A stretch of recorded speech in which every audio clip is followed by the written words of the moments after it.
Honneur et gloire soit rendu à notre Dieu qui nous permet d'être sur pied encore pour être des vôtres aujourd'hui. Amis téléspectateurs de Lumière du Monde Télévision, c'est lundi, bienvenue à Wake Up, votre programme matinal qui vous permet de bien enclencher la journée. Et puis nous sommes avec nos chroniqueurs et bien sûr nos invités. Le pasteur Isaac Kwame est là pour la méditation. Shalom, pasteur. Shalom, Daniel. Vous allez bien? Bien, merci. Avec vous, nous allons méditer la parole de Dieu. Tout à fait. Et est-ce qu'on peut avoir le thème? Le thème, c'est agir par conviction. Agir par conviction. Ok, restez avec nous. Jean-Richard. Jean-Richard, bonjour. Bonjour Daniel, shalom à tous. Avec moi, ça sera Culture Actu, le saviez-vous. Dans Culture Actu, on parlera musique et puis dans le saviez-vous, on parlera d'une histoire un peu bouleversante. Ça sera un appel à la prière et nous irons pour cet effet au Nigeria. Au Nigeria. Et Colombe reste en Côte d'Ivoire pour nous procurer des astuces. Effectivement, naturel, mais cette fois-ci pour éviter les odeurs de la cuisine.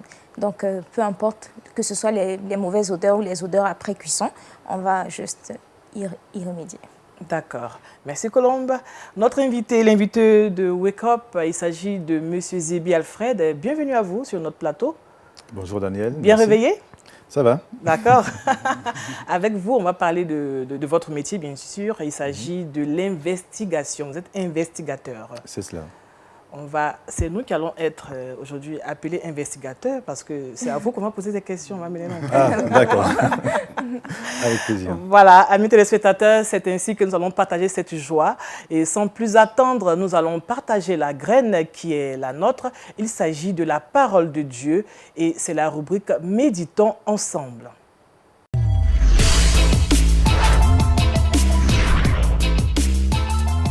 Pasteur Isaac Kwame, Oui, on l'a dit tout à l'heure, le thème de la méditation est « Agir par conviction ». Et le texte d'appui est tiré de Romains chapitre 14, verset 23. Oui, que je vous propose de lire tout de suite avec moi. Il est écrit ceci: tout ce qui n'est pas le produit d'une conviction est péché. Amen. Nous constatons malheureusement que la plupart des chrétiens agissent par suivisme. Les chrétiens, malheureusement, aiment imiter. Ils passent tout leur temps à imiter. Nous avons le cœur brisé quelquefois d'entendre nos chrétiens qui sont français, enfin qui sont francophones, qui parlent bien le français et qui prient comme des anglophones qui sont venus ici, qui ne savent pas bien parler le français et qui ont un accent bizarre. Ils imitent cet accent. On ne sait pas trop pourquoi, tout ça. Justement, je voulais vous poser la question, pourquoi ça se passe? On y va. Nos chrétiens, à force d'imiter les autres, perdent leur personnalité. Ils échouent même dans la mission que Dieu leur confie, parce qu'à vouloir faire comme l'autre, on dévie de la voie que Dieu a tracée pour nous. Et comme Paul le dit, ce qui n'est pas le produit d'une conviction est un péché. Dieu n'aime pas qu'on imite pour imiter, qu'on soit des suiveurs. Mais des gens qui ont une relation avec lui, qui ont des convictions et qui agissent par conviction. Je ne suis pas obligé de faire comme Daniel, parce que Daniel a procédé de cette manière et puis il a eu du succès. Oui. Ou elle a eu du succès. Non. Je fais comme Dieu me dit de faire. J'agis selon mes convictions. Nous allons voir dans la parole de Dieu deux personnalités bibliques qui ont fait le même trajet, mais qui ont eu deux comportements totalement différents. Nous allons trouver ces textes-là dans Esdras chapitre 8, verset 22. Le premier texte, Esdras chapitre 8, verset 22. Là, il s'agit d'Esdras. Et il dit ceci: j'aurais eu honte de demander au roi une escorte et des cavaliers ou des militaires pour nous protéger contre l'ennemi pendant la route. Car nous avions dit au roi que la main de notre Dieu est pour leur bien sur tous ceux qui le cherchent. Mais sa force et sa colère sont ceux qui l'abandonnent. Il dit, j'ai déjà dit à Dieu que Dieu est tout-puissant. J'ai déjà dit au roi, excusez-moi, que Dieu est tout-puissant. Je ne peux pas repartir encore vers lui pour dire, donne-nous des militaires pour nous protéger. Donc, il va faire jeûner le peuple. Ils vont prier et ils vont prendre la route. Et ils vont arriver sains et saufs. Plus tard, Néhémie devrait faire le même parcours. Lui, il ne va pas procéder comme Esdras. Il agira selon lui aussi ses convictions. Néhémie chapitre 2, verset 9. Néhémie dit, je me rendis auprès des gouverneurs de l'autre côté du fleuve et je leur remis des lettres du roi qui m'avaient fait accompagner par des chefs de l'armée et par des cavaliers. Et à son tour, il va, il trouve le roi, il dit, mais moi j'ai besoin de lettres, de recommandations, pour qu'arriver de l'autre côté là-bas, on me laisse passer tranquillement. Ensuite, j'ai besoin de l'armée pour m'escorter, pour m'accompagner, pour ne pas que des brigands me tombent dessus. Il a agi aussi là selon ses convictions. Et c'est mieux comme ça, que chacun de nous agisse selon sa propre conviction. Et qu'on ne se mette pas à imiter les autres pour les imiter. Un matin, il y a un monsieur qui se lève, il prie en se tordant comme ça, tout le monde se tord en priant. Demain, l'autre arrive de je ne sais quelle contrée ou de quel pays, il prie en se courbant, tout le monde va se courber. Finalement, l'église devient, je ne sais pas quel mot il faut employer, mais on infantilise l'église. Il faut que les chrétiens soient mûrs, que les chrétiens agissent par conviction. On ne se marie pas parce que les autres se marient. On se marie parce qu'on est sûr que c'est le moment de le faire. On ne s'engage pas dans le ministère parce que tout le monde de notre génération, tout le monde s'engage dans le ministère. On s'engage parce qu'on est convaincu que Dieu nous a appelés à le faire. Et si tu n'es pas certain de ce que tu es en train de faire et que tu le fais parce que les autres le font, la Bible dit que là, tu es en train de commettre un péché. Il est bon que, en tant que peuple de Dieu, nous acceptions les uns les autres tels que nous sommes. D'accord.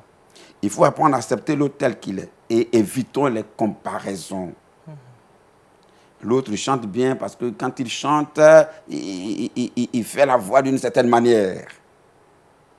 Et j'apprécie tel pasteur parce que quand il prêche, il crie beaucoup, il y a du feu dedans. Mais tout le monde n'a pas le même tempérament. Tout le monde n'est pas la même chose. Lui, son tempérament l'amène à crier. L'autre, il parle doucement. L'essentiel, c'est le message qu'on véhicule. Donc, ne poussons pas nos frères à vouloir être comme les autres. Acceptons-nous tels que nous sommes les uns les autres. Jean-Richard ne sera jamais comme Daniel. Oui. Et nous aimons Jean-Richard tel qu'il est, nous aimons Daniel tel qu'il est. Et c'est important. Cela va nous aider à nous attacher à notre modèle, qui est Jésus-Christ. Le modèle du croyant, c'est Jésus. Ce n'est pas les autres. Notre modèle, c'est Jésus. Notre façon d'être vient du Seigneur. Et c'est lui qui doit nous guider, nous diriger et conduire nos pas. Ce qui n'est pas le produit d'une conviction est un péché. Et évitons ce péché-là. Ne cessons de nous imiter les uns les autres. Et de marcher en ayant les regards sur les humains. Il faut les avoir plutôt sur le Seigneur. Et se laisser diriger par le Seigneur. Nous allons terminer par Romains 14, 22. B. Il est écrit ceci. Heureux celui qui ne se condamne pas lui-même dans ce qu'il approuve. Heureux celui qui ne se condamne pas dans ce qu'il imite, dans ce qu'il accepte, dans ce qu'il approuve. Apprenons à agir par conviction. Apprenons à agir parce que poussés par Dieu, parce que inspirés par Dieu. Et que Dieu bénisse chacun de nous et que son nom soit béni. Amen. Amen. Agir par conviction, c'est le thème que vous venez de traiter. Oui. Pasteur Isaac Kwame, est-ce que ça veut dire que moi, comme on l'a dit, moi, Daniel, je ne peux pas voir quelque chose que Jean-Richard a l'habitude de faire qui me plaît, que je vais bien copier cette chose et la reproduire? Oui, je m'attendais à cette question. Pour aborder dans le même sens, est-ce Oui. qu'il ne faut pas s'inspirer de bons exemples? Voilà. S'inspirer de bons exemples, copier les bonnes choses, ne veut pas dire imiter l'autre. Je suis en train de parler d'imitation. Jean-Richard fait quelque chose qui est bien, ça peut m'inspirer. Ouais. Ça peut m'inspirer. Mais dans ce que je fais, il doit y avoir quelque chose d'original, quelque chose de propre à moi. Je ne dois pas copier exactement ce qu'il fait, ou ce qu'il est, ou sa manière de parler, sa manière d'agir, de telle sorte que, quand je me retrouve avec lui, on ne sait pas qui a copié qui. On s'efforce même d'avoir la même façon de parler que l'autre. Parfois, mais la même démarche. La même démarche. Mais Et ça ne ressemble pas vraiment à Christ. D'accord. On peut s'inspirer des bons exemples des autres, mais on reste soi-même. On garde sa propre personnalité, on reste soi-même. Et c'est ce que le Seigneur nous demande. J'aimerais savoir, pasteur, qu'est-ce qui pousse en fait les gens à vouloir imiter les autres? Parce qu'ils les aiment. Ils ont été convaincus par peut-être leur ministère. Ils les aiment en fait. Ils ont aimé leur façon de parler, ils ont aimé leur façon d'agir. Mais c'est bien d'apprécier les gens. Mais ce n'est pas bon de les imiter au point, je sais pas, de vouloir devenir comme l'autre. En Christ, je ne trouve pas ça bien. Je pense que je peux aimer quelqu'un, je peux aimer sa façon de prêcher, sa façon de chanter, sa façon de faire. Cela peut m'inspirer à m'engager davantage. Mais je reste moi-même. Ça veut dire qu'on a plutôt cherché l'inspiration Voilà. que de faire comme. Comme l'autre. Mais est-ce qu'il n'y a pas quelque part un manque de confiance en soi, en fait? Parce que se laisser inspirer, c'est peut-être, je ne sais pas, failli quelque part ou essayer de remplir, je ne sais pas, un manque. Non, on a toujours besoin de quelqu'un d'autre. Nous ne sommes pas parfaits, complet. On s'appuie toujours sur quelqu'un d'autre. Comme les enfants, les jeunes gens chantent, c'est l'homme qui fait l'homme. Oui. Voilà, on s'appuie toujours sur quelqu'un d'autre pour avancer. Mais le fait de m'inspirer de l'exemple de mon frère ne veut pas dire que je vais parler comme lui, que je vais attraper la fourchette comme lui, que je veux attraper le micro là comme lui. Mais c'est parce qu'on aime tellement la personne qu'on se caque. Bon, voilà. Comment je vais expliquer que quand on voit la personne, quand on me voit, on doit voir en moi la personne. On a l'habitude de voir ça, par exemple, quelqu'un avec son mentor. Quand il arrive, on sait que c'est le petit d'un tel, par exemple. C'est justement de ça que je parle. À l'église, nous devons être tous les petits de Jésus. Non pas les petits d'un tel, laisser une telle personne nous imprégner tellement que nous voulons à tout plus lui ressembler. Et le Seigneur l'a mis où? Il faut d'abord ressembler au Seigneur. C'est lui notre modèle. Et on s'inspire des bons exemples des frères et sœurs. Voilà qui est dit. Monsieur Zébi, vous voulez poser une question? Non, c'était très clair. D'accord, ça ira. D'accord. Agir par conviction, Romains chapitre 14, verset 23, telle a été donc notre parole qui nous a inspiré pour la méditation d'aujourd'hui. Merci à vous, pasteur Isaac Kwame. Vraiment, en vous écoutant, j'ai un peu peur, mais je pense qu'il faut faire comme Jésus-Christ de Nazareth. Daniel, je pense qu'on peut même être convaincu. On peut être convaincu qu'en fait, on peut être comme l'autre. C'est aussi une conviction. Oui. Certaines personnes, en fait, sont convaincues que Dieu m'appelle, en fait, être comme Daniel. Être comme toi. Voilà. À m'habiller comme toi. Dans ce à sens-là, marcher comme toi, à parler comme toi, à prêcher comme toi. Est-ce qu'on voit faux ou bien, je ne sais pas, qu'est-ce qui nous inspire, en fait, être convaincu de la sorte? En ce moment, le verset 22 nous... En fait, en d'autres termes, est-ce qu'on peut imiter par conviction? C'est ça. Imiter par conviction, c'est vraiment qui nous convainc. Qui nous convainc? En réalité, le chrétien est convaincu par le Saint-Esprit. Le chrétien est convaincu par Dieu. Alors, est-ce que Dieu va me convaincre d'imiter mon frère dans sa façon d'agir, sa façon de parler? Si c'est une bonne manière. Oui, sa bonne manière peut m'inspirer. Peut m'inspirer. Je peux copier son exemple, mais je reste moi-même. Je garde ma voix, je garde mes manières, mais je ne peux pas devenir comme lui. Je ne sais pas si vous me comprenez. Oui. Voilà, C'est je ne plus peux pas profond devenir que ça. comme On lui. peut pas être jumeau. Je ne peux pas vouloir parler comme lui. Même les jumeaux ne sont pas tout à fait Voilà, pareils je à ne peux pas certains vouloir endroits. marcher comme lui, alors que moi, j'avais ma façon de marcher. Il y a quand même ma personnalité. Puis, du coup, je le rencontre et je veux qu'il soit, je ne sais pas, en moi. C'est-à-dire, il devient comme... il est en moi, en fait. Et je le reproduis. Oh, c'est Jésus qui doit être en nous. En nous, et c'est lui que nous allons reproduire. C'est ça. Tout en nous inspirant du comportement des autres pour avancer. Voilà. Mais notre modèle, c'est Jésus. Amen. Amen. Nous allons donc prier, recommander vraiment nos téléspectateurs au Seigneur. Et puis nous-mêmes aussi, on en a besoin. Notre Père et notre Dieu, nous sommes aujourd'hui des milliers, des millions de personnes qui te suivront. Et nous nous retrouvons. Nous avons des frères, des sœurs qui ont des talents et nous avons tendance à leur ressembler. Et malheureusement, nous tombons de l'autre côté, dans l'extrême. Et nous cherchons à parler comme eux, à les imiter en fait. Et nous oublions que notre modèle, c'est toi.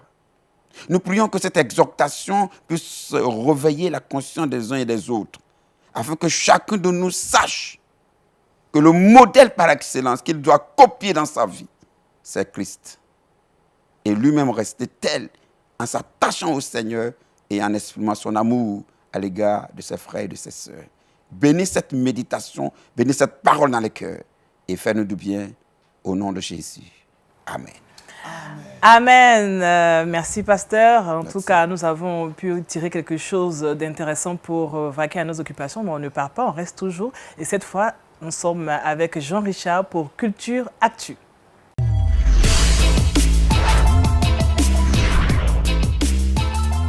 Jean-Richard, Culture Actu, il s'agit de musique aujourd'hui avec toi. Effectivement, aujourd'hui, j'ai décidé de parler de musique. Vous le savez désormais, c'est des plus inscrits. Culture Actu a entrepris de passer au microscope à la loupe des titres cultes de quelques artistes de la scène musicale gospel internationale, des titres ou encore des albums qui ont véritablement été des catalyseurs de la carrière de ces artistes, des albums qui, tout simplement, en dépit de leur âge, ne prennent aucune ride, des albums qui restent, comme j'aime à le dire, dans la mémoire collective, des albums assez puissants, des albums avec des millions d'achats, des milliers de vues sur les réseaux sociaux, sur YouTube notamment. Et pour ce numéro de Culture Actu, notre objectif, c'est porter sur un artiste dont la qualité n'est plus à prouver. Son nom, c'est Stephen Curtis Chapman. Grande voix de la scène musicale internationale, grande voix de la scène musicale américaine. Sa carrière musicale est à la fois dense et variée. Il totalise plus d'une vingtaine d'albums, faisant de lui l'un des artistes les plus prolifiques de la scène musicale américaine. Et pourtant, Stephen Chapman a un album qui lui est resté collé à la peau, je dirais même 2 albums. Pourquoi 2 albums? Parce que 2 albums lui ont permis véritablement d'être une icône dans le cœur des mélomanes américains. Son 4e album est sorti il y a quelques années. C'est vrai qu'il y a plus de 30 ans, au début des années 80, mais cet album lui a permis de franchir le seuil des domiciles de tous les artistes, de toutes les familles américaines. Mais son 5e album va véritablement l'installer dans le cœur des familles américaines. Pourquoi le 5e album? Quelle est la particularité de cet album? Réponse dans quelques instants, mais vous le savez, comme l'exige la tradition ici, nous allons présenter sommairement Stephen Curtis Chapman. Qui est-il? Il est né le 21 novembre 1962. Il est donc âgé de 55 ans aujourd'hui. Je l'ai dit, il est auteur, compositeur, producteur, acteur de cinéma. Il est également activiste social. À la fin de son cursus scolaire, à la fin des années 70, il rentre à l'université de Georgetown. C'est l'une des universités les plus prestigieuses au niveau des États-Unis. Mais il décide d'arrêter ses études universitaires pour embrasser une carrière musicale. Il commence par l'écriture d'abord de la chanson. C'est en 1987 qu'il sort son premier album. De 87 à 90, il sortira, je l'ai dit, 4 albums. C'est le 4e album qui va lui permettre d'être connu dans tous les États-Unis. Un album qui va lui permettre d'avoir son premier Grammy Award. Avec cet album, il va sillonner tous les États-Unis. Cet album a pour titre « Pour l'amour de l'appel ». C'est un album témoignage dans lequel il évoque sa vie, son attachement à Jésus-Christ, comment est-ce qu'il a reçu l'appel et comment est-ce que véritablement l'appel de Jésus-Christ lui permet de triompher dans toutes ses entreprises. L'album lui donnera plusieurs distinctions. Cet album aurait pu, pourquoi pas, être le centre d'intérêt de notre présentation, puisque c'est un album qui lui permet d'être véritablement assis sur le devant de la scène. Mais on a décidé aujourd'hui de vous présenter le 5e album. C'est qui a fait de lui une personne connue de tous. Oui. Pourquoi le 5e album? Le 5e album est sorti le 19 juin 1992. Et sur cet album, il y avait 11 titres. L'album a été répertorié à la 33e place des 100 plus grands albums chrétiens. Il y a un ouvrage qui est sorti en 2001 qui a classé les différents titres chrétiens, les titres notamment les plus vendus. Et ce titre figure à la 33e place. Figurez-vous que cet album a permis à Stephen Curtis Chapman, notre artiste du jour, de remporter 2 Grammy. Pour un artiste chrétien, c'était pratiquement jamais arrivé. Oui. Un album de Grammy, quand on sait que les Grammy sont des prix qui célèbrent les plus belles réussites de la musique chrétienne au niveau des États-Unis.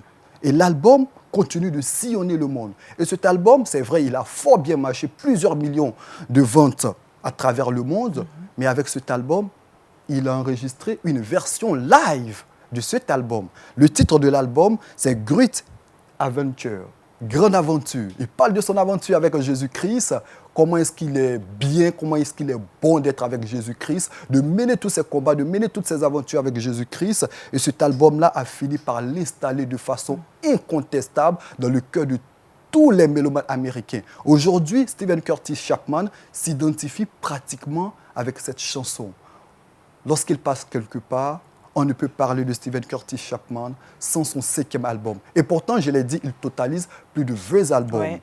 Donc, je l'ai dit, il y a des artistes qui s'identifient par des albums incommensurables. Et pour Stephen Curtis Chapman, c'est le 5e album qui, je le rappelle, s'est vendu à plus de 10 millions d'exemplaires, plus de 26 titres, 26 prix au niveau des États-Unis ont été décernés à cet album. 2 Grammy, c'est pas rien. Et c'est cet album-là que je tenais à présenter à toutes ces personnes qui nous regardent. Grande aventure, tel est le titre de cet album, Great Adventure, sorti le 19 juin 1992. Et je ne saurais terminer sans présenter, pourquoi pas, un bout de ce titre à toutes ces personnes qui sont férues de bonne musique.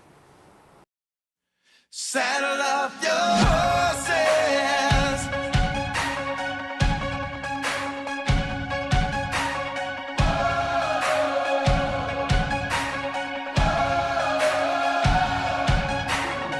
I started out this morning in the usual way, chasing thoughts inside my head of all I had to do today.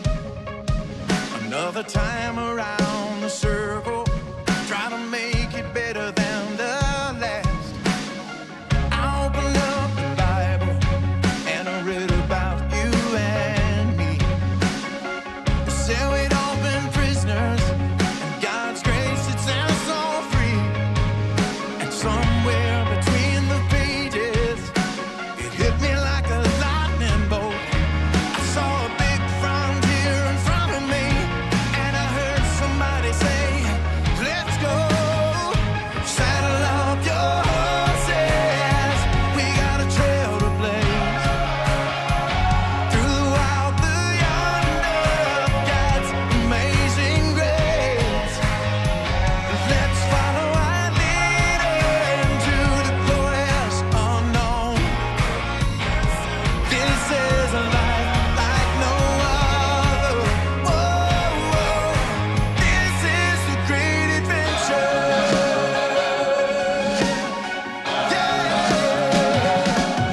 Très belle vidéo. Ah oui. Jean-Richard, on va rappeler le nom de notre Stephen chanteur du Curtis jour. Chapman, grande voix de la scène musicale gospel internationale, 55 ans, plus de 27 albums, plusieurs Grammys, plus de 5 Grammys à son actif. Et aujourd'hui, il est toujours sur le devant de la scène. Mais un album s'identifie à cette personne, c'est Great Adventure, sorti le 19 juin 1992. Si vous ne connaissez pas cet album, je vous le recommande. Écoutez et vous m'en direz des nouvelles. Tout simplement, parce que là, il a agi avec conviction. Il est à l'université. Merci pour cette conclusion. Merci surtout à toi, Jean-Richard. Nous allons donc refermer cette page en espérant te retrouver tout à l'heure pour le saviez-vous. Mais nous sommes avec un invité. L'invité de Wake Up, c'est tout de suite.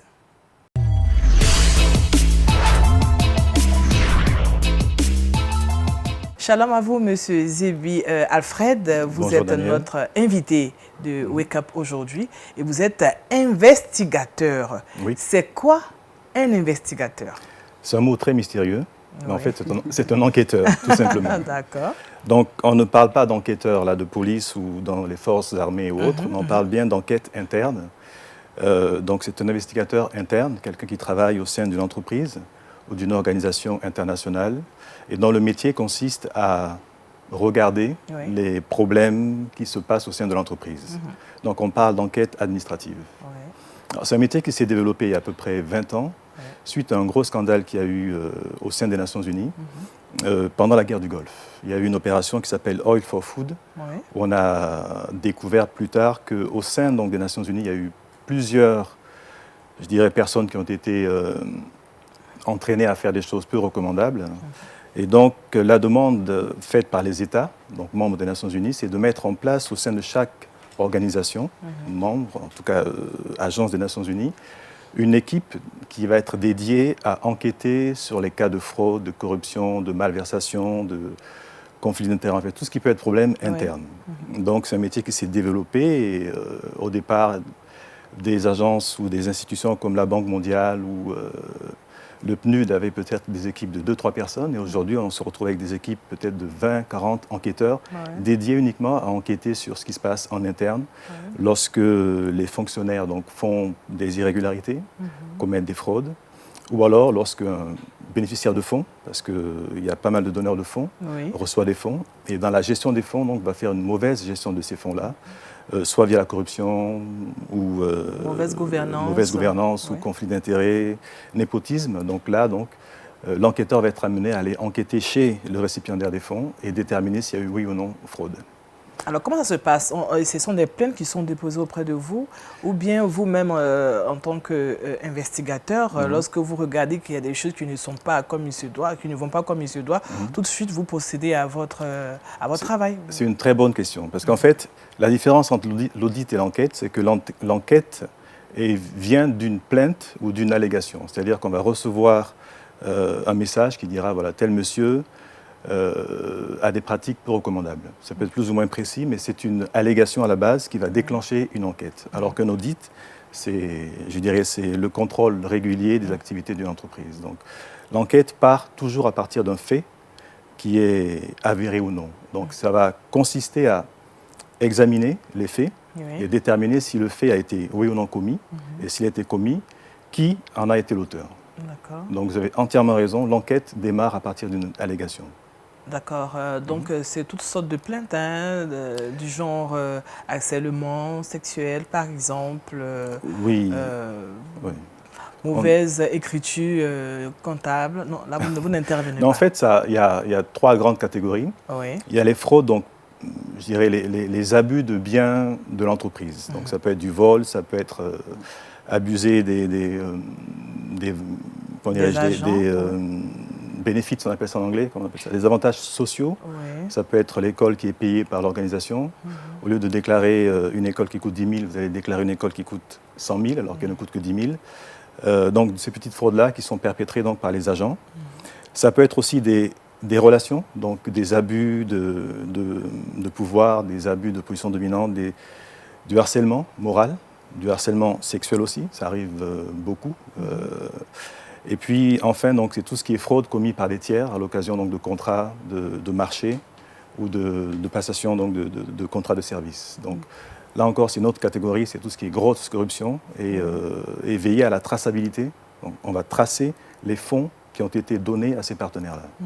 Donc, 3 grandes catégories de faits, et toutes menées par des enquêtes avec des sanctions qui sont différentes en fonction du type d'enquête. D'accord. Quand il s'agit d'une fraude interne, l'enquête va être donc un suivi d'une procédure interne qui va aboutir à une sanction contre l'employé, donc le fonctionnaire ou l'employé. Et quand il s'agit donc d'une fraude commise en collusion avec un tiers, ça peut aboutir donc à ce qu'on bannisse, à ce qu'on interdise à ce tiers-là, entreprise qui a remporté un marché, d'avoir d'autres marchés au sein ou avec l'organisation. Donc on appelle ça du blacklisting. On va le blacklister, où on va donc leur interdire de soumissionner à des appels d'offres et d'être candidat et de pouvoir travailler encore avec l'organisme. Vous intervenez dans de grandes structures, donc vous avez beaucoup de choses à faire à la fois. C'est un travail qui est absorbant. Oui, en fait, moi j'ai commencé comme enquêteur à la BAD. En fait, j'étais juriste à la BAD, à la base. Et donc, quand il y a eu ce fameux scandale dont je parlais, Oil for Food, chaque organisme a dû désigner en son sein des gens pour commencer à faire des enquêtes. Donc, j'ai été désigné, donc j'ai dû me former. Et j'ai commencé donc au sein de la BAD à mener des enquêtes internes. Et ensuite, j'ai rejoint les Nations Unies à New York en 2005, où j'ai continué maintenant en tant qu'enquêteur. Et la masse de travail varie en fonction vraiment de la taille de l'organisation, des faits, mais plus on met en place d'enquêteurs, plus on met en place de systèmes d'alerte, et plus on se rend compte qu'il y a malheureusement des cas à investiguer. Et donc on se retrouve d'une équipe de 3 à 4 personnes à une équipe de 10, 15, 20 personnes. Donc le besoin est là, et malheureusement il y a effectivement un vrai besoin et beaucoup de travail pour les enquêteurs aujourd'hui. Le besoin est là. Est-ce qu'il y a une formation qui est liée à l'investigation? Une formation En fait, il y a type. Hein. Une formation type, les qualités qu'il faut avoir pour... Ça commence, mais à la base, en fait, les enquêteurs viennent de différents secteurs. Il y a les policiers, c'est leur métier, ils font des enquêtes à longueur de temps. Il y a aussi les journalistes qui sont très bons, les journalistes d'investigation, donc qui sont bien pour fouiller, pour aller chercher les témoins, pour creuser un peu. Il y a aussi donc des auditeurs, donc des financiers, qui eux sont excellents dans tout ce qui est enquête financière, traçabilité des fonds, savoir si les fonds ont été placés dans des paradis fiscaux, etc. Et puis il y a enfin les juristes, qui sont un peu comme les procureurs en fait, qui sont là plutôt pour tout ce qui est affaire donc on appelle ça les achats, les acquisitions ou des enquêtes sur le non-respect des règles de fonctionnement interne. Donc, quelque part, tous les chemins presque mènent à ce métier, mais c'est vrai qu'il y a quelques spécialités quand même qu'on retrouve plus que d'autres. C'est un métier qui semble... Alors, je tenais aussi à dire, il y a de plus en plus d'experts maintenant qui sont des experts en digital ou en informatique, parce que de plus en plus, en fait, on laisse des traces dans tout ce qu'on fait. Et donc aujourd'hui, on appelle ça les forensics, sont des experts en informatique qui sont là pour assister les enquêteurs. Et donc tout ce qu'on fait est tracé. C'est un métier assez intéressant. Est-ce qu'on peut avoir une idée des honoraires, la fourchette? Des honoraires, alors... Avant d'arriver Question aux honoraires. d'inspirer, pourquoi pas peut-être ces personnes qui nous intéressent, qui nous regardent? Pourquoi pas? Je ne sais pas si je suis autorisé. Mais en fait, ça dépend. C'est vrai que quand vous êtes en entreprise, vous êtes payé comme un salarié de l'entreprise, donc comme un fonctionnaire international. Oui. Quand vous êtes indépendant, vous êtes payé à la journée ou au mois lorsque vous arrivez à facturer sur une durée assez longue. Mais en général, c'est relativement bien payé. C'est un métier à risque? Oui, c'est à risque. En fonction des enquêtes, c'est quand même à risque. On a eu malheureusement un cas il n'y a pas très longtemps en RDC, où 2 enquêteurs des Nations Unies ont été tués au cours de l'enquête. Nous-mêmes, là où j'étais, on a eu un collègue qui a été tué aussi. Mais le principe de base n'est pas de se mettre en danger. Le principe, c'est que vous faites une enquête interne et lorsque vous sentez que votre vie pourrait être menacée ou qu'il y a un risque, il faut juste le signaler et on va vous tirer de l'enquête ou mettre quelqu'un d'autre ou trouver d'autres solutions. Donc on n'est jamais amené quand même à risquer sa vie. D'accord. Colombe a une question. Oui, j'allais demander en fait si un enquêteur peut faire le travail d'un auditeur, mais un auditeur ne peut pas faire le travail d'un enquêteur. Très bonne question aussi. Alors, un enquêteur peut faire le travail d'un auditeur, non. L'audit est très spécifique, donc ce n'est pas évident. Surtout, ce sont les audits financiers. Donc un enquêteur pourrait faire une partie d'un audit dans un aspect qu'il maîtrise, mais faire un audit complet, non. Par contre, des auditeurs, pas mal deviennent des enquêteurs, et ils sont meilleurs dans leur aspect, tout ce qui est enquête financière, parce qu'il faut savoir lire des bilans, savoir retracer des opérations financières. Parce que ça allait pareil en fait, parce que vu que l'audit, il y a le domaine de la famille, c'est divisé en fait pour l'audit par rapport à l'audit. Donc je pensais que c'était pareil. De plus en plus, on parle également d'évaluation. Est-ce qu'il y a une nuance entre investigation et évaluation? Vraiment, vous êtes des experts. Effectivement, il y a les enquêteurs, il y a les évaluateurs, et il y a les inspecteurs aussi, c'est un autre corps de métier, puis il y a les auditeurs. Donc c'est 4 métiers qui ont l'air un peu similaires, qui ont des points communs, mais qui sont complémentaires, on va dire. L'évaluation se fait même s'il n'y a pas d'allégation de plainte ou de vol ou de faits répréhensibles. On va aller évaluer l'impact d'un projet, l'impact d'un programme sur les populations. Donc il va évaluer sans a priori, ça peut être positif, alors que l'enquêteur, il va lorsqu'il y a un problème, donc il faut enquêter sur le problème et voir si le problème a bien eu lieu et qui a été l'auteur de ce problème-là. L'audit, c'est récurrent, on va enquêter, on va regarder, faire des comparaisons, voir si on respecte les normes, etc. Donc c'est un peu différent. Et l'inspection, c'est pareil, on va inspecter, alors pas un programme, mais peut-être un bureau, peut-être c'est quelque chose de plus réduit, mais qui est aussi pas forcément lié à une défaillance identifiée ou à une fraude ou à une allégation. Mais c'est vrai que c'est un peu complémentaire. Et récemment, j'ai aidé une grosse organisation à recruter le chef des enquêtes, de l'audit, enfin de l'enquête, des évaluations et de l'inspection. Donc c'est la même personne qui coiffait les 3 fonctions.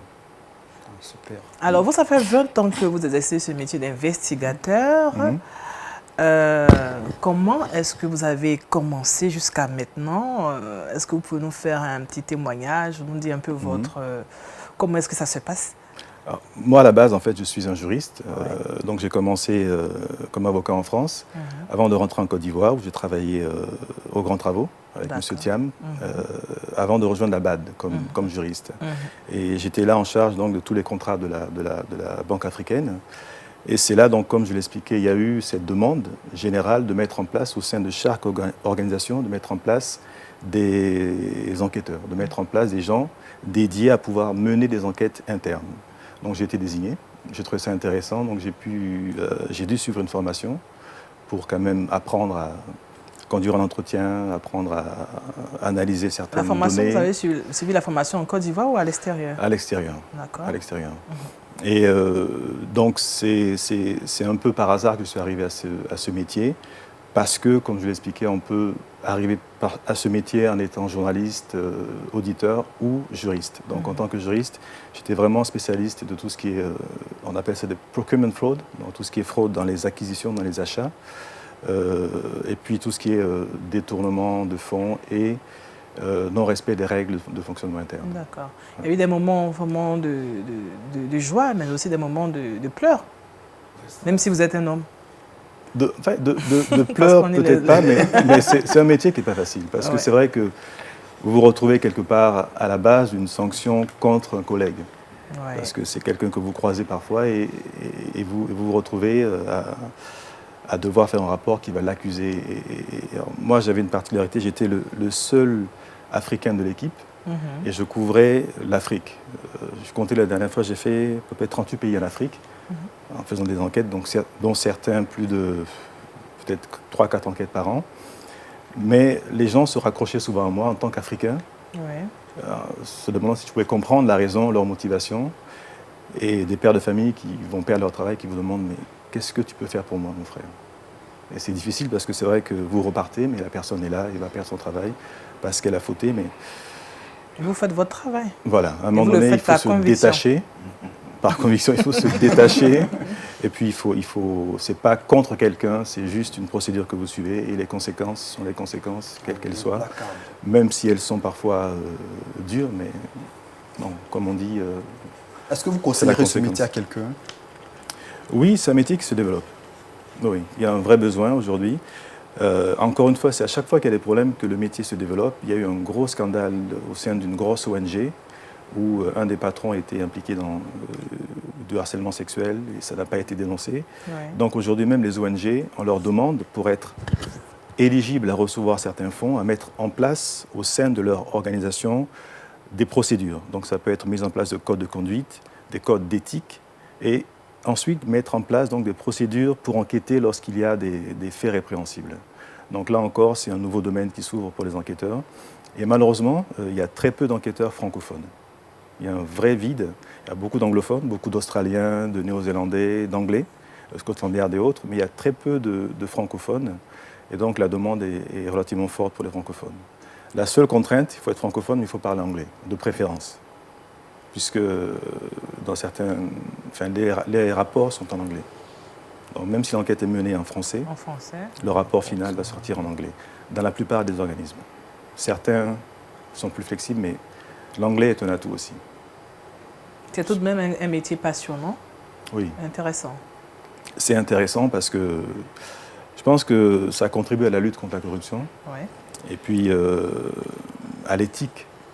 L'éthique, je pense que c'est quelque chose qui est fondamental. Sans éthique, il n'y a pas de société. Et donc contribuer quelque part à améliorer l'éthique dans une organisation, dans un État, c'est positif. Parlant de corruption, est-ce que par moment vous avez été tenté? Est-ce qu'il y a eu des tentatives de corruption? Pas vraiment, parce que les gens, c'est à double, c'est dangereux quand même. Tenter de corrompre un enquêteur, Et ça puis peut que- mal se passer. Oui. Donc oui. les gens n'osent pas vraiment. Non, ce n'est pas vraiment des choses qu'on vous propose.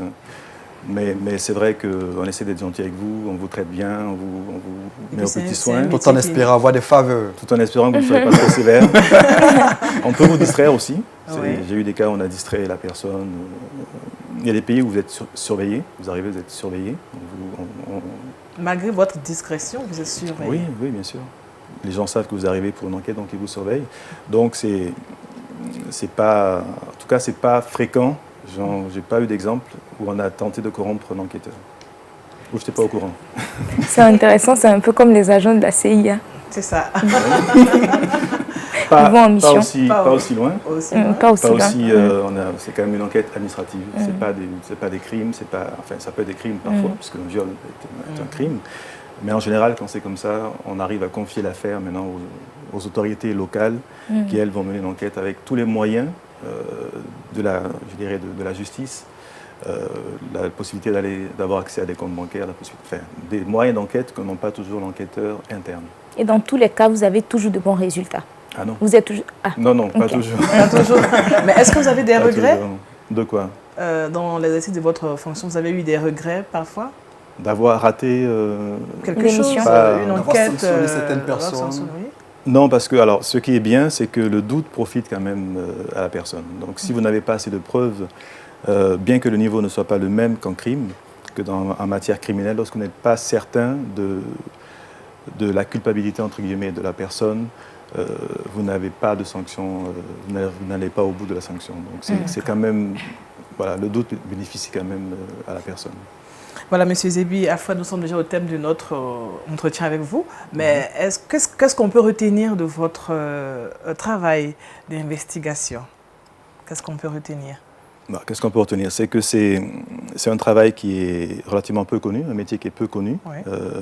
Les gens ne savent pas que de plus en plus d'organisations internationales ou des ONG font appel à des enquêteurs. C'est un métier qui se développe. On parlait de formation, effectivement, on met en place maintenant des formations. Il y a une académie pour les investigateurs. On vous forme à certaines techniques. Et donc, c'est un métier qui est intéressant, qui est important.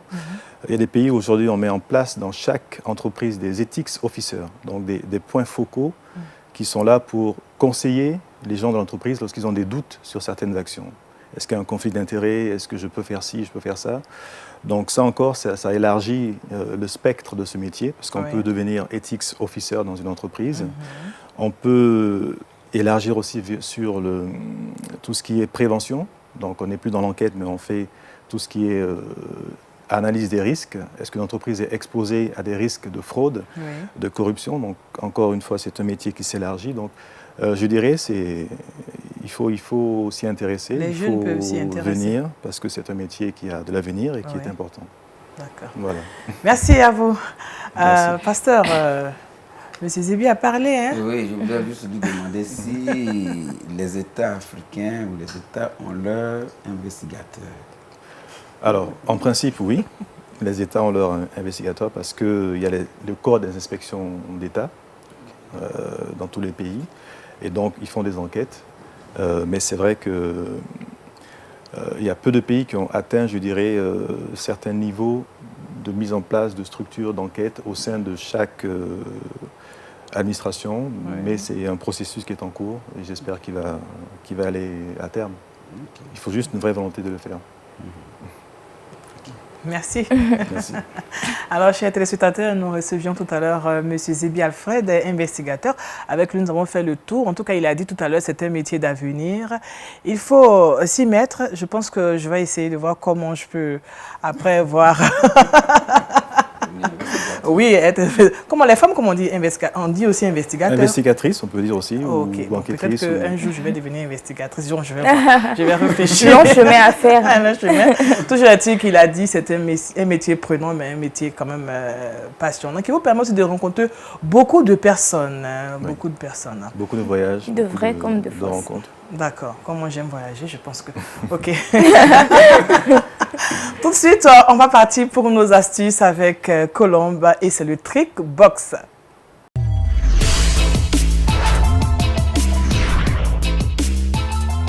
Alors, Colombe, avec toi, on ne parlera pas d'investigation. mais Si, on va investiguer dans la cuisine. Ah, d'accord. On est tout de suite. Ok, d'accord. Donc, vous savez, souvent, quand on cuisine, en fait, il y a toujours une odeur à l'arrière. Ça peut être l'odeur du poisson, ça peut être autre chose, ça dépend. Et donc, aujourd'hui, je propose de donner des astuces pour pouvoir éviter les odeurs. Ou du moins, même s'il y a déjà des odeurs, en fait, mais pouvoir couper ces odeurs-là. Oui. Donc, la première astuce, c'est d'utiliser la cannelle. Alors, la cannelle a plusieurs propriétés. Elle est très bonne, en fait, pour les personnes qui veulent perdre du poids, les personnes aussi qui ont des problèmes aux pieds et tout. Et dans ce cas, en fait, dans la cuisine, ça va servir pour pouvoir, comme déodorant, en fait. Oui. Donc, on va mettre le feu. On va allumer le gaz à petit feu et une petite casserole sur le feu avec de l'eau à l'intérieur. On met un bâton de cannelle. Ça dépend. Certaines personnes utilisent la poudre de cannelle. Donc, en fonction de ce que vous avez à la maison, vous mettez dans de l'eau et vous laissez chauffer.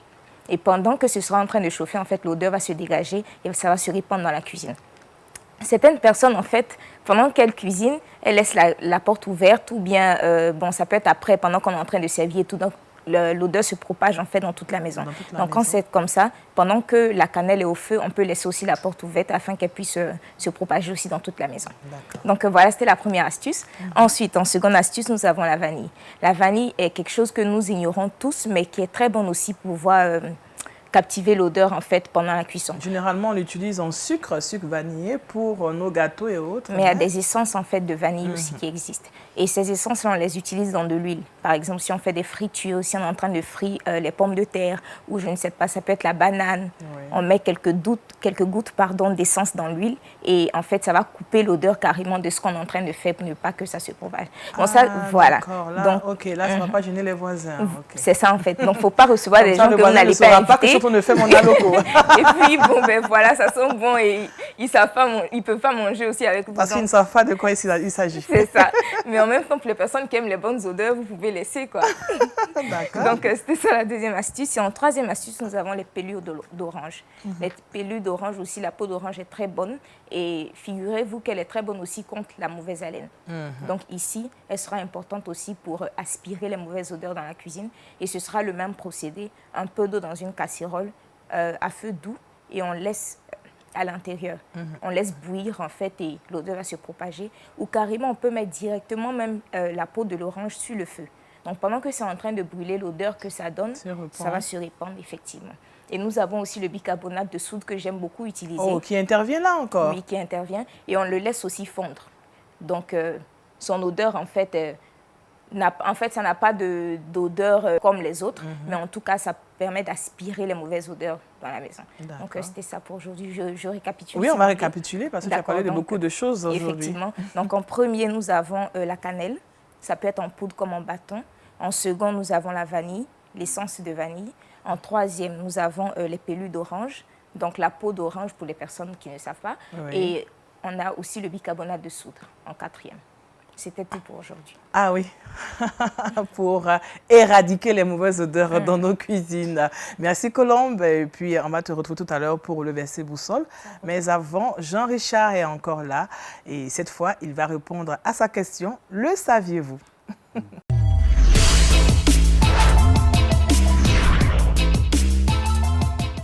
Shalom ou bien Rechalom Rechalom Daniel.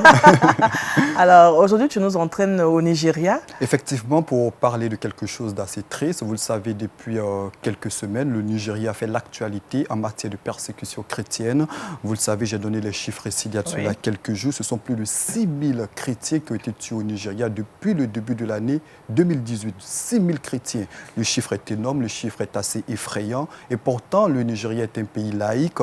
162 millions d'habitants, je l'ai dit, 45% de chrétiens, 47% de musulmans. Mais pourtant, les chrétiens sont véritablement en souffrance dans ce pays. Et une fille symbolise cette souffrance depuis quelques mois. Son nom, c'est Léa Charibou. Léa Charibou fait partie de ces jeunes filles qui ont été enlevées par la nébuleuse Boko Haram. C'était le 19 février dernier. Elle faisait partie de ces jeunes filles qui ont été enlevées dans une école par, je l'ai dit, Boko Haram. Et les autres filles, elles étaient 110, 109 ont été libérées, mais Léa Charibou reste encore aux mains de cette nébuleuse terroriste Boko Haram. Pourquoi? Parce qu'elle a refusé de régner sa foi chrétienne. Et pourtant, la jeune fille, elle a 15 ans, donc dit que c'est une fille qui agit véritablement par conviction, Ouais. en dépit de tout ce qui s'est passé. Elle refuse de renier sa foi chrétienne. Elle reste donc la seule jeune fille qui est toujours aux mains de cette nébuleuse. Il y a cela quelques jours, il y a une vidéo qui est sortie, une vidéo de Léa Sharibu, où elle interpelle pratiquement le président du Nigeria afin qu'il fasse quelque chose pour sa libération. Elle interpelle également toutes ces personnes qui sont dans le monde à porter leur prière pour véritablement, pour qu'elles soient fortifiées, édifiées dans cette action, parce que ce n'est pas très évident. Oui, être surtout à 15 110, ans, oui. être 110, 109 ont été libérés. Elle reste la seule jeune fille aux mains de Boko Haram. C'est un appel donc à la prière. Puisse tout le peuple de Dieu, tout le corps de Christ porter sa voix, cette prière pour la vie de cette jeune fille. Je le rappelle, Léa Sharibu, 15 ans, enlevée depuis le 19 février. C'est véritablement terrible. On espère qu'elle sortira saine et sauve de cette situation. Pasteur, quand on entend ce genre de choses, on a froid dans le dos. Ah oui, tout à fait, tout à fait. Pour une jeune fille de 15 ans qui garde par conviction sa position devant ses bourreaux, c'est à louer. Et il faut prier pour elle. Vraiment. Demander que Dieu vraiment combatte pour elle. En fait, qu'est-ce qu'il attend avant de la libérer? Qu'elle change de... je sais Qu'elle pas. change de conviction religieuse. Ok. Et pourtant, la jeune fille refuse. Nous sommes à Lumière du Monde à télévision et ici nous prêchons la parole de Dieu. Nous sommes à l'émission Wake Up. Et avant de se séparer, on va passer au verset boussole parce que quand on écoute ce que Jean-Richard nous dit, on a besoin de la parole de Dieu vraiment pour nous refortifier. Alors, le verset est issu du livre de Romains, chapitre 14, verset 22, qui dit « Heureux celui qui ne se condamne pas lui-même dans ce qu'il approuve. » Heureux celui qui ne se condamne pas lui-même dans ce qu'il approuve. Voilà qui est dit. Merci en tout cas au pasteur Kwame Isaac qui était là pour la méditation. Merci aussi à monsieur Alfred Zebi, investigateur, avec qui nous avons partagé sur son métier. Merci à Jean-Richard et à Colombe. Nous sommes au terme de ce temps d'antenne. Nous avons eu beaucoup de plaisir à rester en votre compagnie. Sachez tout simplement que notre Dieu règne encore et grâce à lui, nous vaincrons toujours nos bourreaux. Que Dieu vous bénisse et à bientôt. Au revoir.